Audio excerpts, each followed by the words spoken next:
বাড়িতে চলে এসেছে বিয়ে উপলক্ষে কেনা প্রথম গিফট, তাও আবার ফার্নিচার। শুভ নীল ষষ্ঠী এভরিওয়ান। আজকে নীল পুজো, আর কালকে তো চড়ক মানে চৈত্র মাস কালকে শেষ, পরের দিন পয়লা বৈশাখ। আর আমাদের বাড়িতে পুজো শুরু হয়ে গেছে অনেক আগে।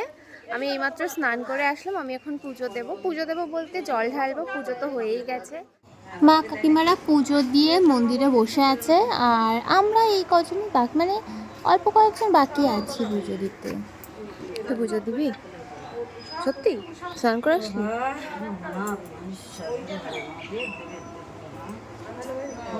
প্রতিবার তো পুজো নিয়ে ভীষণ এক্সাইটেড থাকি, এবছরও খুবই এক্সাইটেড ছিলাম, কিন্তু এবছরে পুজোতে মানে বেশিক্ষণ আমি থাকতে পারিনি, কারণ আমাদের বাড়িতে বিয়ে লেগেছে। আর বিয়ের কাজকর্ম করতে করতেই নাজেহাল অবস্থা হয়ে গেছে প্রত্যেকের।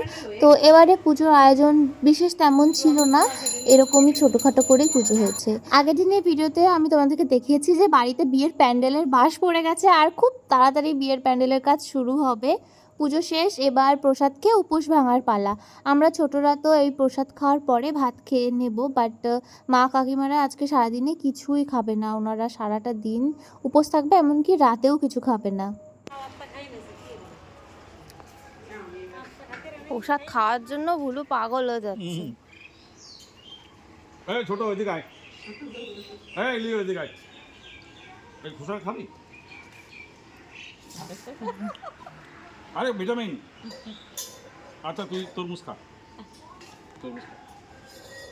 আমাদের নতুন হবু বউ যাচ্ছে বিয়ের কেনাকাটা করতে ভাইদেরকে নিয়ে, কারণ এদের কেনাকাটাও বাকি আছে এখনও।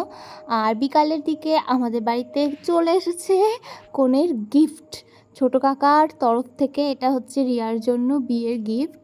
কাকা এই শোকেসটা ওকে গিফট দিচ্ছে, আর বিয়ের অনেক দিন আগেই কাকা কিনে ফেলেছে। সো এত বড় শোকেস এখন যদি ঘরের মধ্যে রাখা হয় তাহলে তো পুরো জায়গাটা কভার হয়ে যাবে।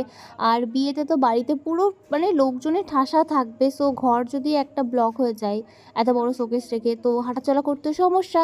সেই জন্য এই শোকেসটাকে এখন মন্দিরে রাখা হচ্ছে, কিছু একটাতে ঢেকেই রাখা হবে। সো বাড়ির সবাই এক জায়গায় হয়েছে গিফটটা দেখার জন্য। শুধু আমরা না, লিও, লালি ওরাও এসেছে, আর এদিকে লিও নিজের কাজও শুরু করে দিয়েছে। লিও একবার ডাকলে হলো, চলে আসবে। আর এই জীবনের সব থেকে বড় দুঃখ, ওর সাথে কেউ খেলে না। এখন থেকে আমার চ্যানেলে এই বিয়ে রিলেটেডই ভিডিও পোস্ট হবে। আজকে ভিডিওটা এখানে শেষ করছি, টাটা।